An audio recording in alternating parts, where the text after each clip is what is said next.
예, 안녕하세요. 예, 반갑습니다. 자, 우리 아다시피 기출문제 풀이반이에요. 기출문제 풀이반이니까 기출문제를 잘 풀 수 있는 게 중요하다라고 할 텐데, 적어도 아마 1시간 정도는, 그러니까 한 타임 정도는 앞에 있는 것들에 대해서 다 연관을 한번 시켜보고 하는 게 맞을 거예요. 그리고 오늘 한 걸로 볼 수 있는 기출문제는 당연히 보게 될 거예요. 그리고 나간 자료들은 충분히 채워넣을 수 있는 거고 다 물어봤던 것들이고, 오늘 제가 관심을 가지는 영역은 디르켐에서 이제 말씀을 많이 드리고 싶었어요. 그래서 디르켐적 사고라는 게 바로 뭐냐면, 사회학의 기본을 얘기했다라고 하는 사람, 사회학을 만든 사람, 사회학을 낳은 사람 하면은 꽁트라는 사람이에요.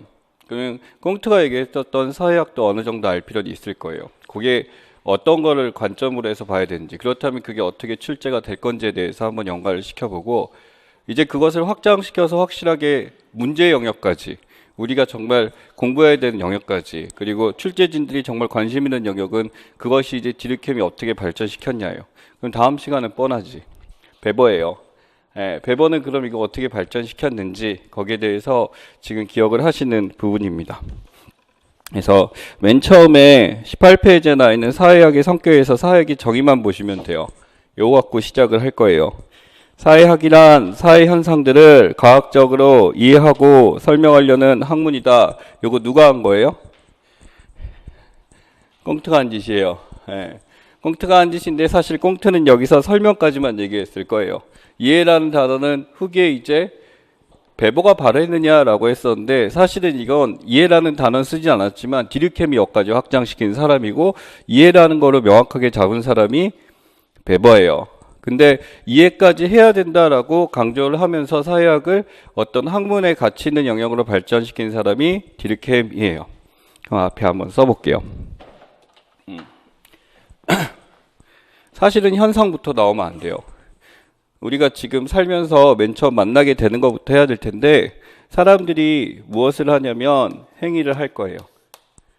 그쵸? 행위를 해요. 그 행위라는 건 실제로 이 세상에 존재하는 것들이지. 그럼 거기에 대해서 이 행위를 바라보는 사람들이 있어. 사회학자들이지. 사회학자들은 이 행위를 갖고 뭐라고 규정을 내리냐면 현상으로 해요. 현상으로 하는 순간 이제 뭐의 영역으로 들어오게 되냐면 연구의 영역으로 들어와요. 그래서 우리가 알고 있는 연구 반복론이라고 한다는 것은 행위를 관찰 대상이긴 맞긴 맞는데, 이것을 뭐로 강조하고 현상으로 강조하고 하겠다라는 거예요. 그럼 거기서 누가 이 짓을 시작했냐라고 한다면, 이것을 무슨 연구가 가능하다? 과학적 연구가 가능하다라고 주장한 사람이 있었어요. 이게 꽁트예요. 꽁트를 공부하셨어야 돼요.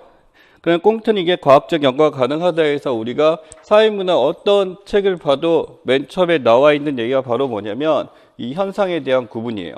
아직 행위 얘기 안 했죠? 그쵸? 현상만 갖고 설명하자면 왜 과학적 연구가 가능할까? 그럼 현상은 이분법이 있어요. 기준이 있어요. 주체에 따라 다르거든. 누가 주체가 되기도 한다면 자연이 주체가 되기도 하고, 또는 인간이 주체가 되기도 해요. 인간이 주체가 되는 것을 우리가 뭐라고 하냐면 사회 문화 현상으로 지칭을 해요. 그쵸? 네, 여기서 돼요. 그렇다면은 이 과학적 연구가 가능하다고 한 사람은 요거 두 개를 어떻게 본 거냐면 요거 두 개를 같다라고 얘기한 거지. 자, 그러면 여기서 문제로 나올 건 뭐냐? 같다라고 나온 사람은 뭐에 관심을 뒀었냐면 여기에 무슨 점? 무슨 점? 공통점에 관심을 뒀었을 거예요. 그래서 여러분들 이분법적으로 얘는 이래 얘는 이래까지는 연습을 하셨을 거예요. 이제 여러분들이 정리를 하실 수 있어야 되는 거는 공통점 나오면 뜨르륵 하고 나와줘야 될 거예요. 그쵸? 네. 그러면은 사회문화 현상과 이것의 공통점이라고 했었을 때 꽁트가 관심이 있었던 건 첫 번째 써볼게요. 첫 번째, 얘는 무슨 관계가 있다? 인과관계가 있다라고 얘기할 거예요. 인과관계가 없으면은 연구의 가치가 없어요. 그러니까 인과관계가 있다라고 하는데, 우리가 여기서 지문에서 이제 분석할 때 잘 봐야 될 거예요. 인과관계가 있다라는 것과 인과관계의 지배를 받는다라고 하게 되면 다른 지문이에요. 그래서 출제가 됐었을 때 인과관계가 있다라고 한다면 모든 현상, 일반적인 현상, 관찰 가능한 것들을 지칭한다고 한다면 지배라는 거는 모든 현상에는 이 인과관계의 지배를 받는다. 인과관계 때문에 이 현상이 나타났다지. 그렇다고 한다면 이것은 무슨 현상이 될 거냐면 이것은 자연현상이 될 거예요. 그럼 단순히 있다라고 하는 것은 자연현상과 사회문화현상의 공통점이 되겠지. 요거 하나 지금 얘기를 할 수도 있을 거고요. 두 번째는 인과관계가 있다라는 건 우리는 여기서 무슨 성을 발견할 수 있다? 규칙성을 발견할 수 있다예요. 그럼 규칙성이 있다라는 거는 여기에 대해서 규칙이 있으니까 이론을 만들고 우리가 무언가를 제시할 수 있고 이 현상을 확실하게 설명할 수 있다라고 얘기를 하는 거예요. 즉 과학적 연구라는 건 목적이 뭐냐면 지금 우리가 가지고 있는 현상을 뭐 할 수 있다? 설명할 수 있다. 그럼 설명하기 위해서 뭐 인과관계와 규칙성이 있다는 것이 서로 공통점이다라고 얘기를 할 수가 있을 거예요. 세 번째는 너무 뻔한 거예요. 어디서나 나타난다? 보편성. 그쵸? 보편적이다. 여기다 방점을 두고 싶은 게 최근에 나오는 유형이라고 생각하는데요. 요 4번이에요. 4번이라는 것은 여기에 대해서 무슨 연구가 가능하다? 경험적 자료에 의한 연구죠. 그래서 우리가 이걸 그냥 단순히 경험적 자료로 검증 가능하다. 그럼 여기서 사용하는 것들이 경험적 자료로 검증 가능하다는 거에 대해서 가능하다라고 말은 했지만 실제로 꽁트는 이걸 잘 보여주지 못했어요. 구분 자체가 좋지 못했지만. 근데 이것을 확실하게 증명해낸 사람이 누구냐면 디르켐이에요. 그래서 디르켐이 무슨 론? 자살론이에요. 그래서 자살론이 시험에 내는 거예요. 그래서 경험적 자료로 검증 가능하다라는 거는 만약에 이걸 갖고 문제를 낸다라고 한다면 전 아마 이걸 물어볼 것 같아요. 이 경험적 자료로 검증 가능하다는 게 도대체 무슨 뜻인가요? 라는데 다시 회개하지만 이건 바로 뭐기 때문에? 과학이기 때문에. 우리가 지금 보는 사회현상은 과학적이기 때문에 라고 이제 설명할 수가 있겠죠. 두 번째가 중요한 말이긴 한데요. 이게 잘 나오지는 않아요. 그러나 이 말 자체는 디르켐이 얘기하려고 하고 있는 굉장히 강조하고 있는 부분과 매우 비슷해요. 묻지는 않지만 지문으로 나올 수는 있을 것 같아요. 형이 하학이라고 부릅니다. 그렇다고 한다는 거는 우리가 봤을 때 형이 상학적 요소들은 우리가 잘 보지 않아요. 사회학에선 그것을 설명하고 싶어 하지 않아요. 그러니 디르켐이 연구한 것들 중에 종교가 있어요. 종교는 사실 다루는 영역 자체가 매우 형이 상학적이에요. 형이상학이라는 것은 형태가 보이지 않아요. 인간이 경험적 자료로 설명할 수가 없어요. 그렇다고 한다는 것은 우리가 디르켐이 도대체 종교를 어떻게 연구했을까에 대해서 알 수가 있어요. 종교에서 얘기하는 사후세계든 신이든 죽어서 어찌 된다는 것은 디르켐에게 있어서는 관심 분야가 전혀 아니었어요. 디르켐에 있어서 종교란 것은 종교가 인간에게 영향을 미치는 하나의 무슨 현상이다? 사회 현상이다만 관심이 있었던 거예요. 즉 우리 눈앞에 보이는 종교만 설명 가능한 거지. 그러니 종교 자체가 어떤 목적을 가지고 이런 게 중요한 게 아니라 디르켐이 말하고 싶었던 거는 종교에서 하는 의식들 있잖아. 그 의식을 뭐로 본 거야? 행위로 본 거예요. 그래서 우리 나왔죠. 리추얼. 제사 같은 것도 나왔고 집합의식 같은 것도 나왔죠. 형이 하학이기 때문에 예를 들어서 디르켐이 얘기했던 제사, 의식 같은 것들에 대해서 디르켐은 이것을 뭐로 간주? 행위로 간주한 거예요. 여기서 이제 시험에 나올 때 혼동스러운 것들이 있어요. 실제 사회학계에서도 논란이 많이 됐지만 지금 우리가 배우는 학자들은요. 디르켐을 정확하게 이해하고 의견을 제시했던 사람들이에요. 대표적인 사람이 후만이나 베버 같은 사람들인데 우리가 알고 있는 상식적 상호론자들은 디르켐을 다 인정했었던 사람이에요. 근데 그것을 인정하지 않은 사람들은 다른 상상론자들은 디르켐을 잘못 이해할 수도 있어요. 바로 뭐냐면 제사나 의식은 행위로 간주한다. 자, 이게 바로 뭐냐면 바로 무엇으로 본다? 사물, 싱, 이다가 아니에요. 싱으로 뭐한다? 간주한다예요. 하나 더 갈까요? 여기서 가장 큰 핵심은 뭐냐면 그런 현상이 중요하다라는 게 아니라 이 현상들은 전부 누구에 의해서 이루어진다? 인간에 의해서 이루어진다예요. 그럼 우리는 여기서 의문을 하나 품을 수가 있어요. 인간은 이 짓을 왜 할까? 라는 거지. 인간은 이러한 제사의식에 대해서 무엇을 가지고 있냐면 이것을 함으로써 뭔가 나한테 얻는 것이 있으니까 라는 거지. 근데 그 얻는 것이 추상적이다 이걸 얘기하는 게 아니에요. 사람들은 이것을 하는 데 대한 무엇을 가지고 있다? 믿음을 가지고 있다 라고 하는 거예요. 이 믿음이라는 게 여러분 종교만 얘기하니까 종교적 믿음만 얘기할 수도 있어요. 그렇지 않아요. 예를 들어 제 부인이 얼마 전에 이제 근처에 산책을 같이 했어요. 산책을 같이 했는데 우리 집 근처에 바로 뭐가 있냐면 삼산경찰서라는 데가 있어요. 그러니까 경찰서가 되게 가까운 곳에 있었는데 경찰서에 가까운 곳에 있었는데 그때 부인의 입장과 제 입장은 조금 달랐어요. 저는 남자들 다 그렇지 경찰서 가까이 있으면 왠지 좀 그렇잖아. 뭐야 괜히 불안하고 좀 그랬어요. 근데 정말 좋은 곳이구나 가까워서 좋다라고 얘기했어. 바로 뭐냐면 경찰은 우리를 뭐해?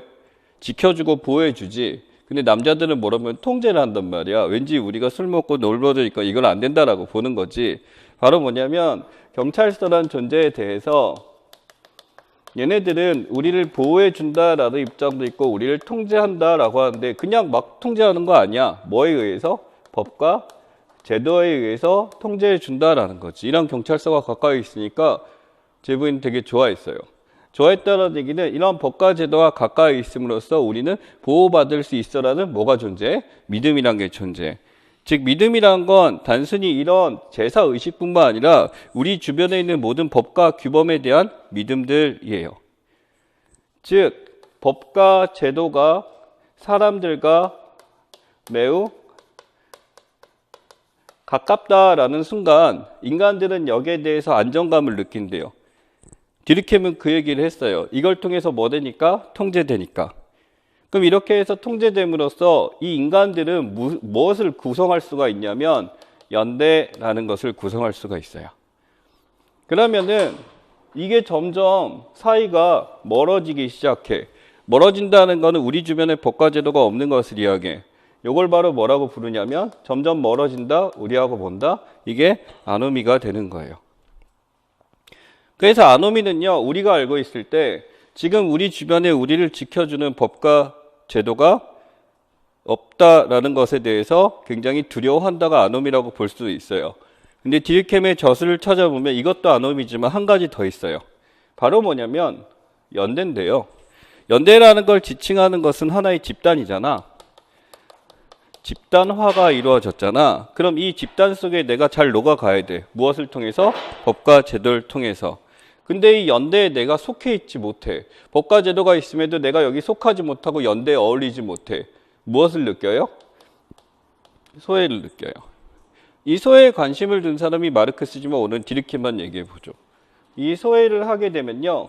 인간은요, 연대에 속하지 않으로써 굉장히 불안해지고 내가 사회에 유기체적 존재로서 살 수가 없게 돼. 사실 이 연대로부터 떨어진다? 이것을 이렇게 표현할 수도 있어요. 소속감이 떨어지는 것이라는 거지. 소속감이 떨어지는 것, 이것도 뭐다? 아노미다예요. 아노미는 굉장히 잘 나오는 거니까 이 규범이 없다, 무규범 상태로만 보지도 마시고 지금 사람들이 어떤 소속감을 느끼지 못한다로 분명히 출제될 수가 있어요. 왜냐하면 이전에 계속 연대가 출제됐기 때문에 연대하고 아노미를 결합하면 이렇게 될 수가 있습니다. 자, 되게 형이학 이거에서 이걸 나왔는데 한 번 더 보게 될 거예요. 이 개념에 대해서 지금 기억을 하시게 될 거예요. 자, 그렇다면 오늘은 이 공통점만 얘기를 했어요. 공통점으로 이제 연구를 한 방법에 대해서 우리는 이것을 뭐라고 부르냐면 검증한다잖아. 검증적 연구죠. 이것을 무슨 연구라 그래? 실증 연구라고 해요. 실증 연구는 그래서 이 사회 현상을 이런 식으로 공통점을 갖고 이걸 본다라고 하는 게 양적 연구라고 하는 것들이에요. 이렇게 기억하시면 됩니다. 자, 그 다음에 여기서 이 믿음이란 걸로 한번 가보죠. 이 믿음이란 것에 대해서 우리는 뭐라고 표현했냐면 이거 무슨 의식? 무슨 의식? 집합의식이에요. 이 집합의식에 대해서 저는 매우 약하다고 생각해요. 제 생각이나 뭐 이런 것들이 있는데 굳이 이거 교보제로 가져온 건 아니고 제 부인이 많이 좋아해요. 그래서 오늘 끝나고 갈 데가 있어요. 요거 뭔지 알아요?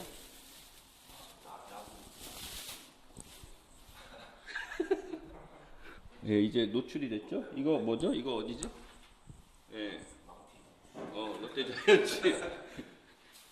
부산 가서 샀어. 아니, 그러니까 제 부인이 신봉기한테 꽂혔어요.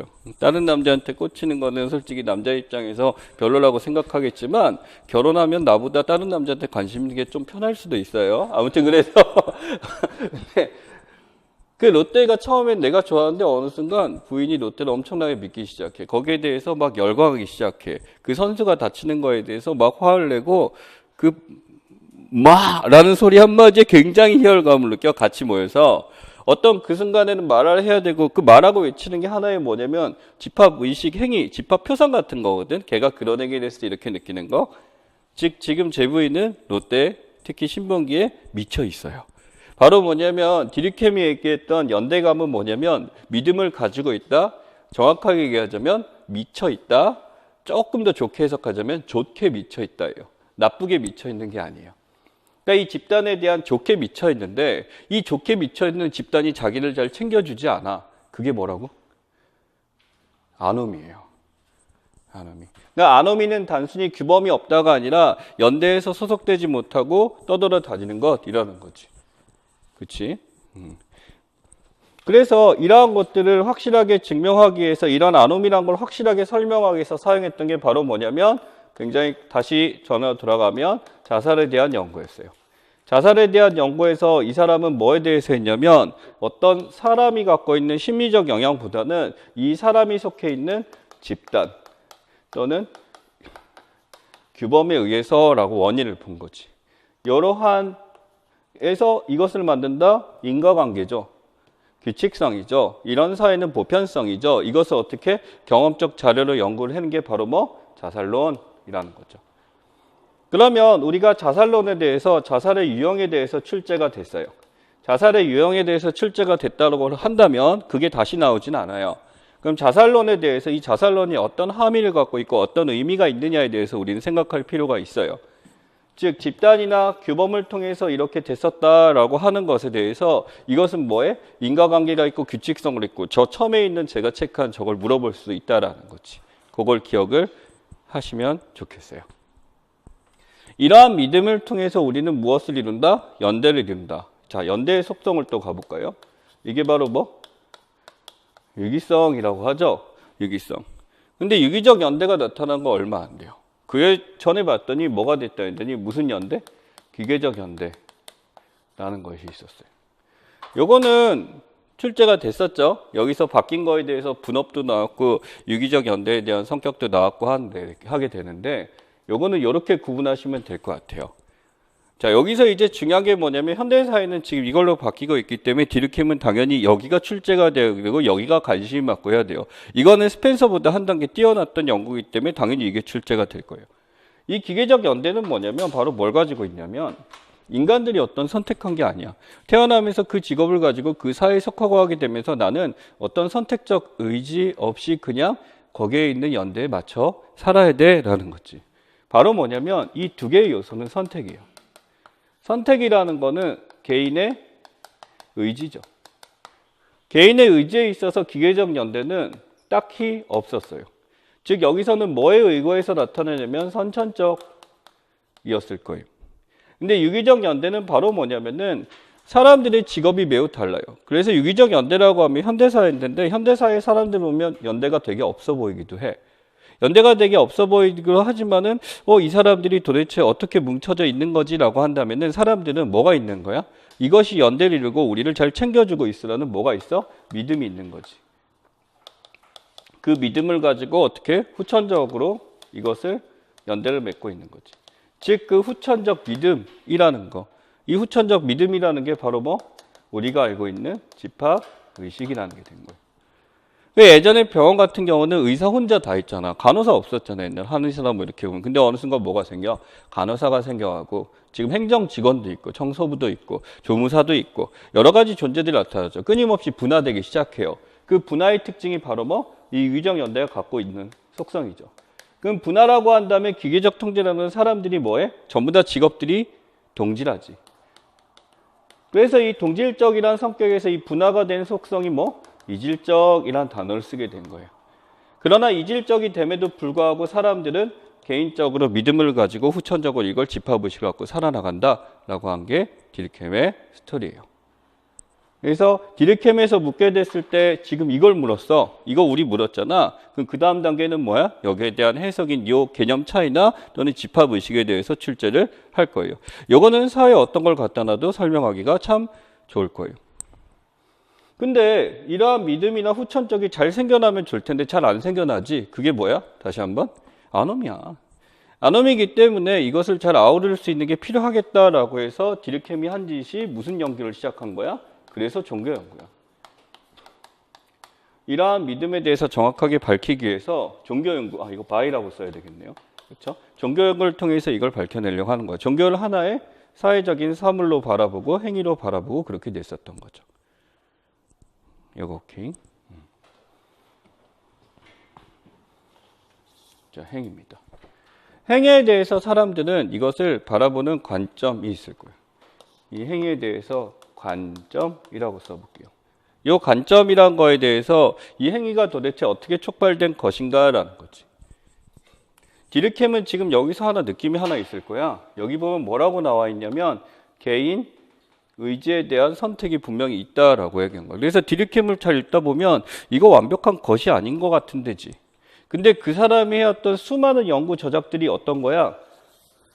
이런 형식으로 집단이나 규범이 미치는 영향을 받기 때문에 이 사람은 거시적 학자다, 기능론적 학자다라고 우리는 설명을 해요. 그러나 디르켐은 끊임없이 거기에 대해서 개인의 선택에 대해서 생각한 건 사실이야. 그치? 하지만 디르켐의 연구 방식으로 봤었을 때 디르켐은 무슨적 관점? 거시적 관점인 건 분명해요. 그래서 디르켐에 대해서 잘못 생각한 것 자체가 디르켐을 갖고 무슨 주의로 보는 사람들이 있어요? 전체주의로 보는 사람이 있어요. 절대 아니지. 디르켐은 이런 거에 대해서 반드시 뭐가 내재되어 있다? 개인의 믿음. 개인의 믿음이 내재되어 있다라는 거에서 봐야 되니까 그런 지문 같은 건 여러분이 잘 보셔야 되는 것 중에 하나입니다. 근데 이러한 거시적 관점에 대해서 우리가 한 가지 나오는 게 이 거시적 관점이 한 가지가 아니었어요. 두 가지가 있어요. 기능론이 있고 갈등론이 있을 거예요. 기능론이 있고 갈등론이 있는데 거시적 관점의 핵심은 어찌됐든 간에 사회라는 것이 존재하고 개인이라는 것이 존재하는데 개인의 어떤 행위라는 것이 사회로부터 출발된다는 게 거시의 핵심일 거예요. 그치? 그럼 이 관점은 똑같아. 공통점이라고 한다면 차이점은 뭐? 이 사회에 대한 규정이 되겠지. 이 사회가 가지고 있는 속성, 이게 바로 기능론과 갈등론에서 반드시 묻게 되는 문제가 될 거예요. 만약에 출제가 된다고 한다면. 그렇다면 우리가 어떤 문제에 대해서 기능론적 관점에서 갈등론적 관점에서 서술하라라고 하게 된다면 이게 결국 우리가 쓰는 거는 뻔할 거야. 뭐 이거는 뭐 갈등했고 지배 집단에 그걸 했고 이렇게 얘기지만 그것은 결국 사회의 속성 차이에서 시작되는 연구일 거예요.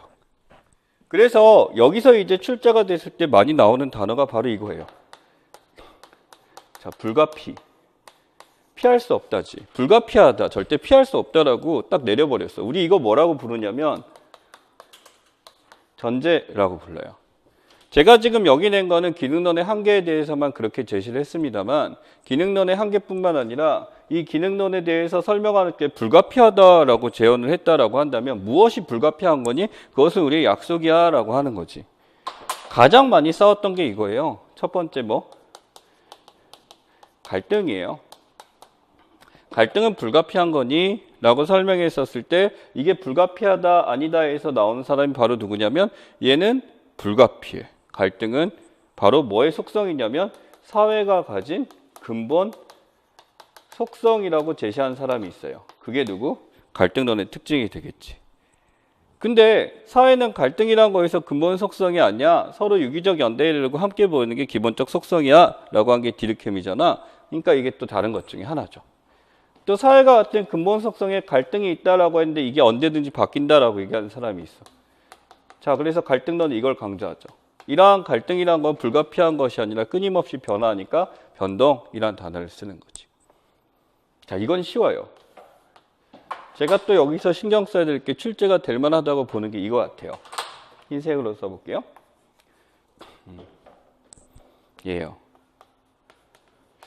이거는요, 의외로 문제를 분석하다 보면요, 꼭 한 가지 개념이 출제가 되는 것 같아요. 이 불평등이란 거에 대해서 어디든지 뭐 이게 저출산 고령화든지 뭐든지 간에 여러분이 관심 가져야 되는 것 중에 하나고, 사실은 우리가 사회학을 공부하는 이유 중에 하나죠. 사회학을 공부하는 이유 중에 하나가 바로 우리 사회에 있는 무슨 문제의 해결?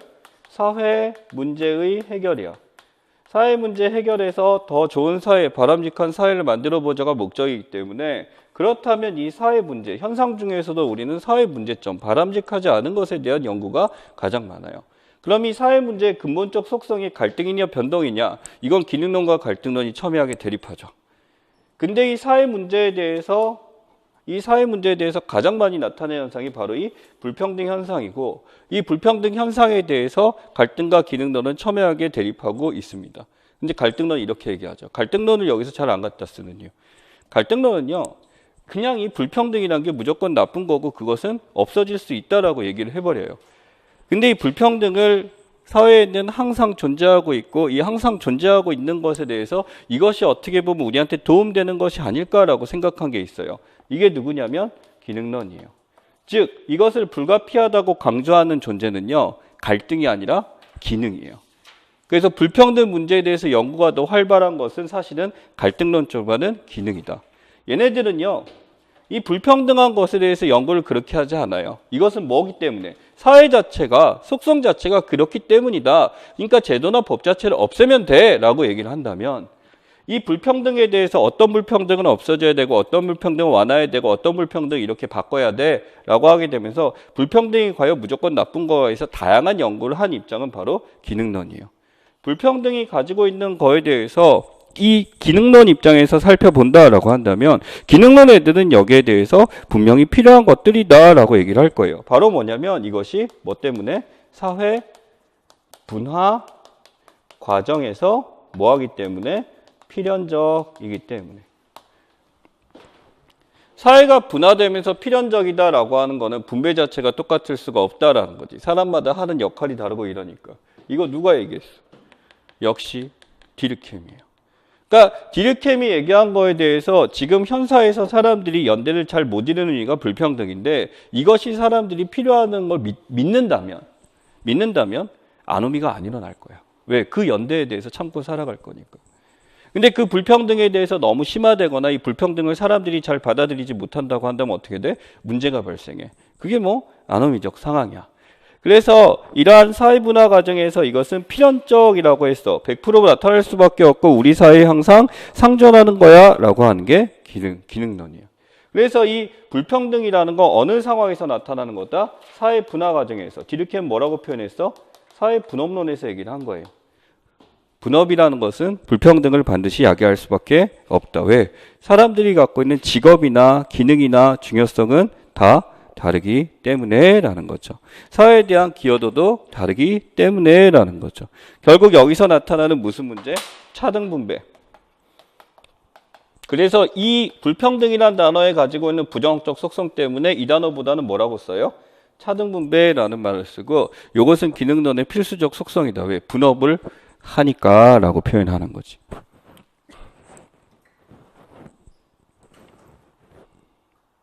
그러면 이 차등 분배에 사람들이 이것을 받아들이기 위해서 무엇을 만들어 줄 수가 있냐? 이 차등 분배에 대한 믿음을 가지게 해야 되잖아. 이 믿음을 가지게 하는 거에 대해서 그냥 알아서 믿을 거야 라고 얘기는 하지 않아. 그게 바로 뭐냐면 이 차등 분배에 대해서 확실하게 명시적으로 딱 할 필요가 있는 거지. 그게 뭐예요? 계약들이에요. 이 계약이라는 것이 과거에도 있었죠. 심지어 율령이 없었던 시절, 율령이라고 그랬어요. 법 전에 우리가 갖고 있는, 우리 원시 사회까지는 안 가더라도 그때 고대 사회, 춘추전국 시대나 무슨 우리 사회에도 율령이란 건 존재했어요. 이 율령이라는 것이 뭐냐면 바로 법에 의해서 근거되는 이러한 계약을 통해서 이루어진 차등 분배에 대해서 사람들은 믿고 살아간다라는 거죠. 그래서 이제 뭘 연구하기 시작해? 이러한 법에 의해서 계약이 이루어지고 여기에 대한 차등 분배에 동조한다. 이 법에 대한 연구가 끊임없이 이루어지게 된 거지. 그치? 그러니까 이 법에 의해서 이루어진다는 거에 대해서 연구를 했는데, 이것을 좀 더 세분화시켜서 잘 한 사람, 법에 의한 지배, 이것을 뭐로 규정해? 합리적이다라고 규정한 사람이 있었죠. 그게 누구? 베버가 되는 거야. 그러니까 여기에 대한 연구에 대해서 어디로 갔냐면 종교로 넘어간 게 디르켐이 되겠고, 이 법에 의한 지배가 합리적이고 이것이 옳다라고 하면서 명시적 규약이란 것에 대해서 관심을 가진 사람이 베버가 돼요. 즉 베버라는 사람도 보게 되면 어떤 사회나 이런 것들에 대해서 관점이 다른데, 법을 하나 빼볼게요. 법, 규범. 자, 이거는 법 규범을 얘기하는 게 법이 있고 또 여러 가지 규범들, 규범이라고 써볼게요. 규범이 더 포괄적이니까. 규범이란 거에서 거시가 생각하는 것들은 이것은 누가 정한 거야? 누가 정한 거야? 사회가 정한 거야 라고 얘기를 했어요. 사회가 정한데 당연히 개인이 여기에 믿음이 있지. 전체가 여기에 합의를 했지. 기능론에서 얘기하는 거지. 그렇지? 자, 여기에 대해서 바이 사회가 아니라 갈등론은 뭐라고, 오늘은 갈등론의 날이 아니니까 갈등론은 뭐라고 얘기하냐면 이거 누구에 의해서 만들어진 것? 지배, 집단에 의해서 만들어진 것이라는 거지. 여기다가 추가적으로 하나만 쓸게요. 규범이란 말이 일반적으로 거시에서만 출제가 되는 게 맞아요. 그것이 옳아요. 근데 규범이란 말이 만약에 미시에서 출제된다라고 합시다. 미시에서 출제가 된다고 하는 것은 규범이 사회에서 만들었어? 누가 만들었어? 이런 건 중요하지 않아. 미시는요, 기본적으로 무슨 논이라면 무슨 논에 근거하죠?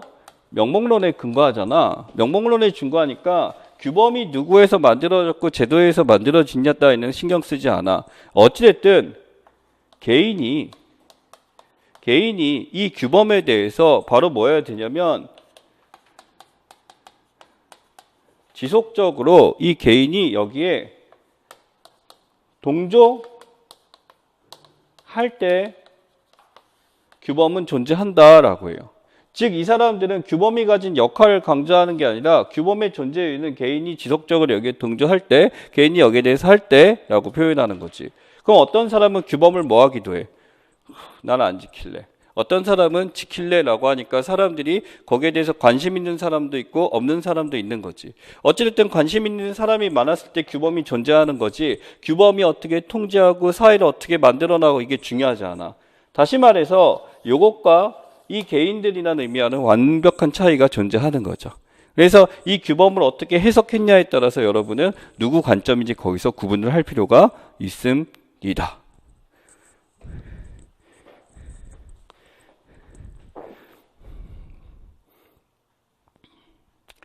자, 그러면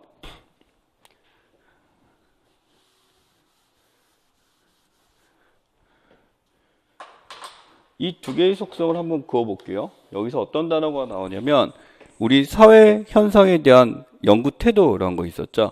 연구 태도에서 우리가 시험 문제 출제한다라고 한다면 이게 아마 나올 것 같아요.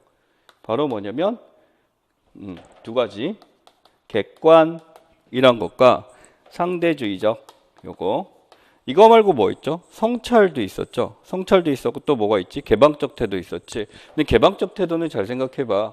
이거는 뭐 양적이든 질적이든 상관없이 어떤 의견이 다 들을 수 있어야 되니까 그게 필수적이다라고 할 수 있고, 성찰, 통찰한다는 거는 사회학자의 기본적 속성, 상상력에 들어가는 거야. 근데 우리가 출제될 때 상당히 많이 나오는 단어에 대해서 이 객관이나 상대라는 것이 있어요. 이걸 구분을 잘 하셔야 돼요. 자, 객관이다. 아래다 쓸까요? 위에다 쓸까요? 객관적. 개인이 동조할 때지. 사람들이 믿을 수도 있고 안 믿을 수도 있지. 규범은 있긴 있는데 사람마다 그게 뭐야? 나한테는 중요한 규범이 아니야 라고 했어. 근데 여기 있는 사람들은 뭐라 그래? 지배집단이 만든 규범이라 그래서 피지배집단도 있다 그러고 지배집단도 있다 그러지. 그치? 그러면 이게 객관이 되는 거지. 그러면 이 상대라는 건 뭐가 되냐면 상대적으로 그 규범에 대해서 사람들이 무엇이 의미부여가 같을 수도 있고 다를 수도 있다라는 거예요. 어떤 사회에서 어떤 규범이 중요할 수도 있고 어떤 사회에선 중요하지 않아 라고 하게 되면서 사회에 따라 그 규범이 흠이 달라. 여기서 상대가 되는 거지. 그러면은 이 상대와 객관에 대한 성격에 대해서도 구분할 수가 있을 거예요. 처음에 막 계속 제가 사과한 대로 자꾸 오는데 뭔지 느껴보라고, 우리 많이 나온 여기 나온 단어들에서 한번 다 연결해 보려고 해봤던 거야. 객관이라는 거는 바로 뭐냐면 누가 봐도 여기에 대해서 다 동의한다라는 거죠. 누가 봐도 동의를 하기 위해서는 한 가지 작업이 필요해요. 이 객관이라는 단어를 정말 설명 많이 한 사람은 디르켐이 아니에요. 이 객관적이라는 거에서 끊임없이 연구하는 사람은 베버예요. 베버는 그래서 객관적 태도를 갖기 위해서 뭐가 필요하냐. 여러분 이건 아시면 좋을 것 같아요. 바로 뭐가 가능할 때?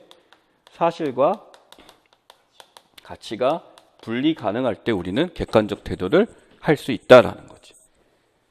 사실만이 객관적인 것이 아니야. 이것이 가치적인 영역이다. 사람마다 다르면 이것은 객관적이지 않던데 어찌됐든 객관적 태도라는 거 이것을 분리 가능할 때 이렇게 된다라는 거죠. 즉 사실과 가치를 분리하게 됨으로써 나라는 존재가 빠지는 것이 아니라 내가 아닌 다른 사람의 입장에서 볼 수 있어야 된다. 제3자의 입장에서 봐야 된다가 객관적 태도예요. 이것은 그러니까 사실과 가치를 분리한 태도, 객관적 태도예요. 제3자의 입장에서 바라본다, 객관적 태도예요. 즉 객관적 태도를 다른 말로 바꿔서 여러분 이 단어를 안 내고 이쪽 단어를 낼 수도 있지. 그럼 이거 무슨 뜻이야? 객관적이다라고 여러분이 인지하고 문제를 푸셔야 돼요. 이거 오케이? 자, 상대주의적이라고 안 하고 다른 단어로 바꿀 수가 있겠지. 출제 영역에서 이런 말이 많이 나와요. 뭐라고 나와? 참 많이 나오죠. 맥락을 통해 이해한다는 거 지문에 많이 나오죠. 이게 바로 다른 단어로 바꾸면 뭐? 상대주의적 태도지. 그러니까 만약에 문제의 핵심에 이걸 묻는다 그러면 여러분은 단어를 이걸로 바꿔서 쓸 수가 있는 거죠.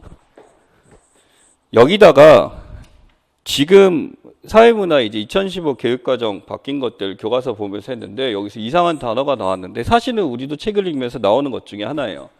이 상대주의적 태도가 뭐냐면 여러분 그 사회, 역사, 문화의 입장에서 맥락에서 이해라 이런 단어 나오잖아. 이것을 다른 단어 이렇게 쓰더라고요. 자, 이 단어 한번 기억해 주세요. 무슨적 관점? 내부자적 관점이라는 단어를 써요. 이게 지금 갑자기 나오더라고요. 이번 수능 특강도 보고 이렇게 보다 보니까 교과서를 사서 보니까. 요걸 쓴 이유는 뭐냐면 지금 요 단어를 설명하려고 제3자적 입장과 달라. 제3자적 입장은 보편적 인간들을 표현한다고 한다면 내부자적 관점이란 것은 철저하게 뭐 상대주의적 관점에서 라고 했을 때 내가 지금 연구하는 대상 자체 그 대상들의 안에서 바라본다라는 게 내부자적 관점이 되는 거지. 자, 더 쓰진 않을게요. 내부자적 관점이라고 한 다음에 내부자적 관점에 충실한 연구 방법이 뭐가 있었지? 자료수집 방법? 그렇지. 참여 관찰이 나왔잖아 이번에. 그럼 참여 관찰은 무슨 관점에서 연구하는 거야? 상대주의적 관점보다 더 좋은 단어가 뭐야? 내부자적 관점. 그래서 그것 때문에 이거를 아마 다룰 수가 있을 것 같고요. 심층면접법 얘기해 볼까? 심층면접법도 어떻게 연구해야 되는 거야? 내 입장이 아니지. 누구 입장에서? 상대방의 입장에서. 내부자적. 그 상대방이 내부적 입장에서 면접을 하는 게 맞는 거야. 그런 면접을 철저하게 연구자의 입장을 견지하고 했어. 레포드 없이. 그거는 심층 면접이 아니지. 무슨 면접이야? 객관적 면접이 되겠지. 다른 면접 방법이지. 그래서 이 상대방의 입장이 아닌 나 입장에서 제3자적 입장에서 이걸 바라본다라고 하는 순간 뭐가 돼버리게 되냐면 그것이야말로 그 상대방이 들어갔지만 이거를 피상적 면접이 되는 거지. 양적 연구의 특징이지. 뭔가 엄청나게 많은 얘기를 한 것 같아요. 쓰다 보니까 끊임없이 가가지고 이렇게 됐었는데 제가 지금 얘기하려고 하는 것과 조금 핀트가 나가서 단어를 보다 보니까 막 나왔는데 이게 지금 여러분 사회학 공부를 처음 파트 있잖아요. 이렇게 했었을 때 막 해야 되는 것 중에 하나예요. 디르켐만 보려고 했었는데 디르켐이 아닌 얘기로 조금 들어간 건 사실이야. 근데 지금 우리가 봤던 문제들 중에서 지금 여기 나와 있는 단어를 쓸 수 있는 문제는 굉장히 많을 거예요. 답을 쓸 수 있는 것들은 거의 다 묻는 것들이 여기서 되니까 이것을 기억하시면 좋겠습니다. 자, 그 다음에 하나 더 가자면 자, 현상으로 넘어올게요. 이것을 현상으로 보고 행위를 연구할 거야 라고 했어. 행위 그 자체를 보는 것이 아니라 행위를 현상으로 보고 연구를 해. 그럼 이 현상이라는 것을 우리 눈앞에 보이는 사회적 실제다라는 거지. 그럼 자 볼까요? 바깥에서 보면 외가 되겠고 안에서 보면 내가 될 거야. 그치? 겉으로 보이는 거는 누구나 다 볼 수 있을 거예요. 그죠? 근데 그 안에까지 살펴보는 거는 쉽지가 않을 거야. 근데 안에까지 살펴보는 것을 누가 해야 되냐면 사회학자가 해야 돼가 아니야. 이 밀스가 얘기한 건 바로 뭐냐면요. 누구나 인간들은요. 사회학자다라는 표현을 썼어요. 디르켐이 썼던 말이에요. 누구나 사회학자일 수 있다라는 얘기를 했어요. 그래서 누구나 사회학자라는 거는 단순히 그 현상에 대해서 겉만 보는 것이 아니라 그 내면에 있는 것도 살펴볼 수가 있다라는 거지. 그리고 우리가 알고 있는 사회 현상이라는 건 외면이 있다라고 설명한 게 아니에요. 뭐라고 설명했냐면 있다예요. 무엇이? 실체가 있다라는 거예요. 실체가 있기 때문에 그것의 속도 있고 겉도 있고 우리는 이것을 바라볼 수가 있다. 또 이것은 객관적이다. 이게 바로 디르켐이 얘기한 사회적 실체, 싱이란 개념이에요. 이 싱이란 것은 실제로 존재하냐? 하나 사례를 얘기해 주면 이런 거 있죠. 뭐가 있을까? 트럼프. 갑자기 어제 속보 떴지. 아침에 그래서 막 나왔죠. 북한에서 3명 풀어줬죠. 김정은이 진짜 잘해? 근데 원래 뭔가 이렇게 가진 게 없을수록 더 당당하고 도도해요.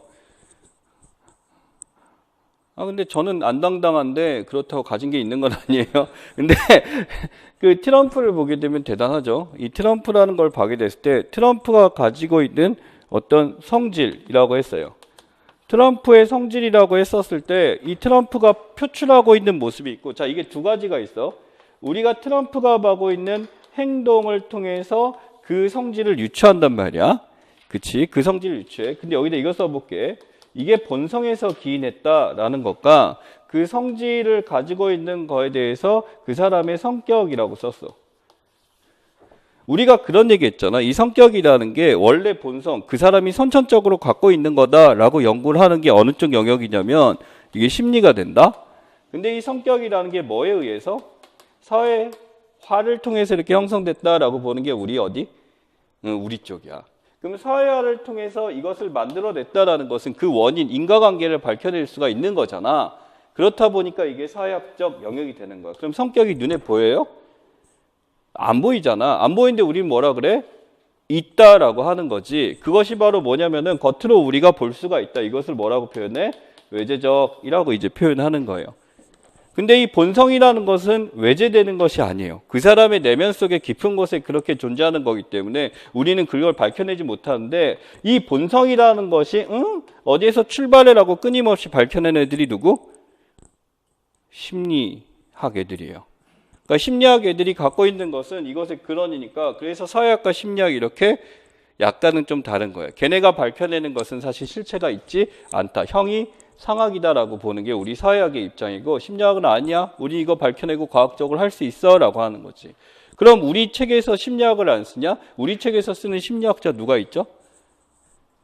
프로이드 있잖아. 프로이드가 낸 거에서 프로이드가 이게 근원이 어디서 출발했다라는 게 아니야. 그것이 이론으로서 이것의 원인은 뭐다라는 거에서 사회학은 그것을 수도 없이 인용해 왔기 때문에 프로이드의 거는 실체가 있다라고 간주하고 바라보는 거지. 그것이 실체가 있다라고 보기 때문에 프로이드를 인정한 거야. 그러니까 프로이드가 그게 어떤 이론을 통해서 나왔는지 우리는 관심 없어. 프로이드가 내린 규정, 이드가 뭐고 슈퍼에가 뭐고 그것만 갖다 쓰는 거야. 그러니까 프로이드를 심화시켜서 볼 필요가 없다라는 거지.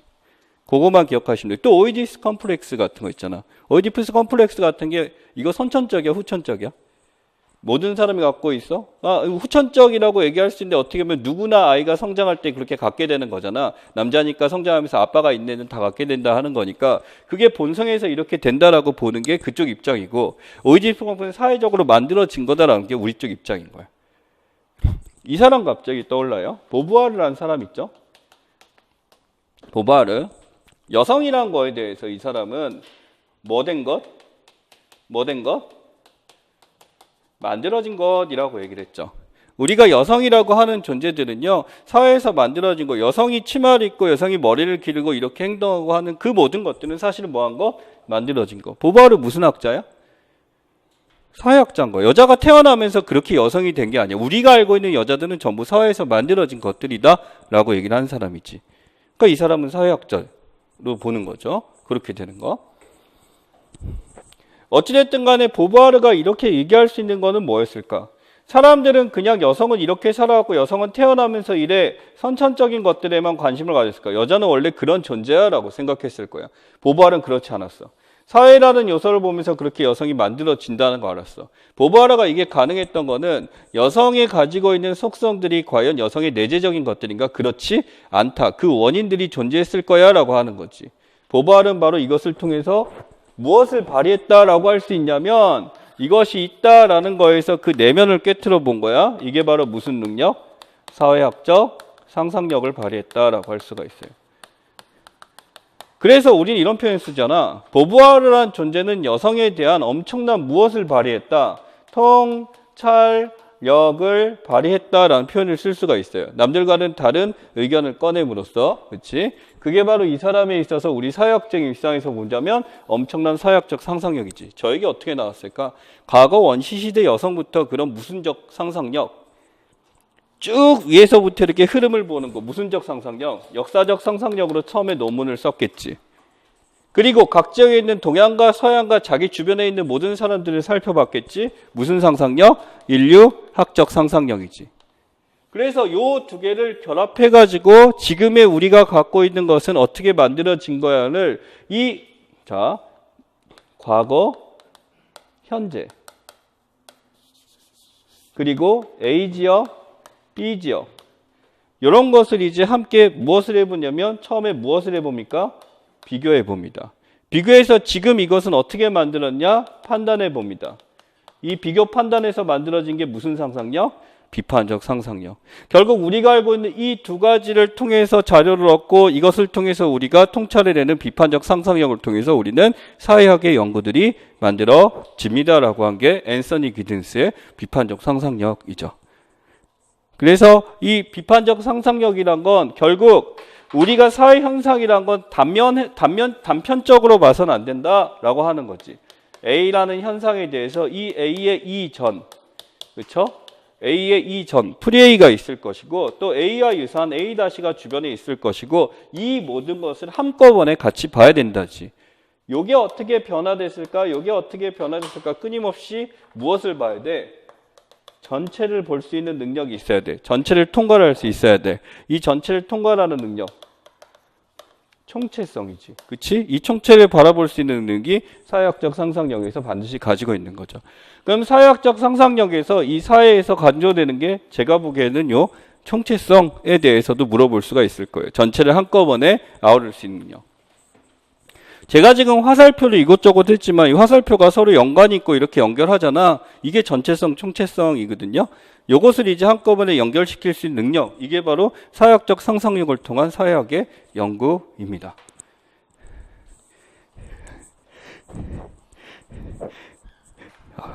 너무 많이 얘기했네. 원래 한 2시간 반을 걸쳐서 하는 걸 지금 제가 자꾸 시계 보는 나쁜 건데 50분 동안 얘기를 했어요. 근데 여기에 이제 문제를 풀면서 계속 나오는 개념들이야. 활용이 될 거야. 그리고 제가 지금 말씀드린 이 사회학에 대해서 이번에 전 강의는 뭐에 관심 뒀냐면은 학자에 관심을 뒀잖아. 고전 사회학 이론해갖고 그걸 강화시켜야 되겠다면 이번에 강화시키는 파트는 여기야. 이쪽에 강화시켜요. 연구 방법에 강화시켜서 연구 방법 할 때 2시간에서 3시간 정도인데 뭐 다른 쪽에서 연구 방법으로 수업 든 거랑 좀 달라. 철저하게 그냥 우리 문제에 맞출 거예요.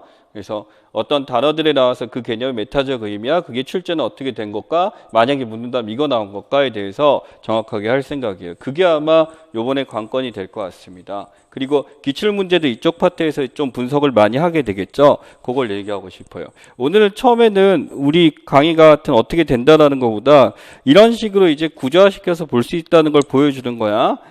이게 여러분은 저하고 많이 아시는 분들이 많이 있지만 인강 보는 친구는 처음 왔고 쟤 왜 저래? 라는 말을 할 수가 있어서 미리 지금 도망가려고 지금 얘기를 합니다. 첫 시간이라서 그걸 지금 얘기를 했어요.